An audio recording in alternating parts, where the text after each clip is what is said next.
Coba perhatikan fenomena aneh ini. Setiap hari, ingat, setiap hari, ada 10.000 orang yang menyeberang dari Singapura ke Batam. Jadwal ferinya gila-gilaan. Tiap 30 sampai 60 menit sekali berangkat. Ini udah bukan kayak jadwal kapal laut. Ini lebih sering daripada MRT di beberapa negara. Saking membludaknya, November 2025 kemarin, operator feri sampai buka rute baru ke Bengkong. Padahal rute ini udah mati bertahun-tahun. Kenapa tiba-tiba hidup lagi? Karena demand-nya meledak.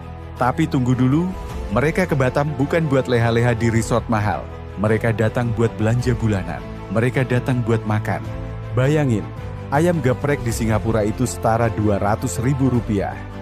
Di Batam, cuma Rp30.000. Seafood, di sana Rp800.000, di sini cuma Rp200.000. Belanja grocery sebulan di Singapura bisa 5-6 juta rupiah. Di Batam, 2 juta udah cukup banget. Hemat setengahnya. Jarak harganya bukan cuma beda dikit, tapi beda nasib. Dan yang lebih menarik lagi, ini bukan tren sementara. Ini udah jadi rutinitas. Weekend ritual. Feri Terminal Harbour Bay di Batam. Bahkan sekarang penuh dari Jumat sore sampai Minggu malam. Orang Singapura rela antri, bawa koper gede-gede isi beras, minyak goreng, bumbu dapur. Semua dibawa pulang.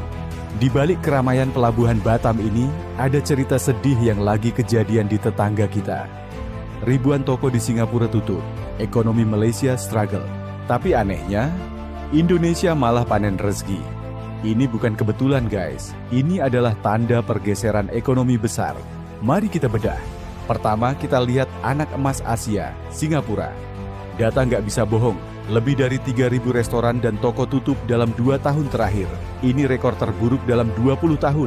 Nama-nama besar bertumbangan. Private Group, 18 tahun jaya, sekarang tutup semua cabang. Ex-Singapore, breakfast icon yang udah jadi bagian dari budaya pagi mereka, tutup. Hooters, kabur. Keith Cafe, tutup 3 outlet sekaligus. Bahkan restoran Michelin Star pun nyerah. Dan ini bukan cuma soal F&B, retail juga kena. Januari 2026 aja, baru sebulan jalan tahun ini, 85 toko retail dan 95 restoran tambahan tutup dalam sebulan. Kenapa? Simple. Singapura udah terlalu mahal buat rakyatnya sendiri. Sewa toko naik gila-gilaan sampai 50% dalam 2 tahun. Bayar sewa aja udah habis 60-70% revenue.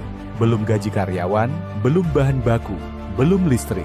Margin profit, tinggal nama. Gaji habis cuma buat biaya hidup. Survei bilang, setengah warga Singapura takut resesi. Dan bukan takut tanpa alasan. Consumer spending mereka drop 6,5% tahun lalu. Gaya hidup mereka berubah total, dari restoran ke food court, dari brand premium ke house brand, dari mobil pribadi ke MRT, bahkan yang tadinya shopping tiap weekend, sekarang cuman window shopping. Mereka terjepit di negara mereka sendiri. GDP growth Singapura anjlok dari 2,5% jadi cuma 1-3% proyeksi tahun ini, paling rendah di ASEAN. Ribuan pekerjaan hilang, 3.200 di sektor retail aja. Solusinya, lari ke Indonesia buat bernapas. Oke.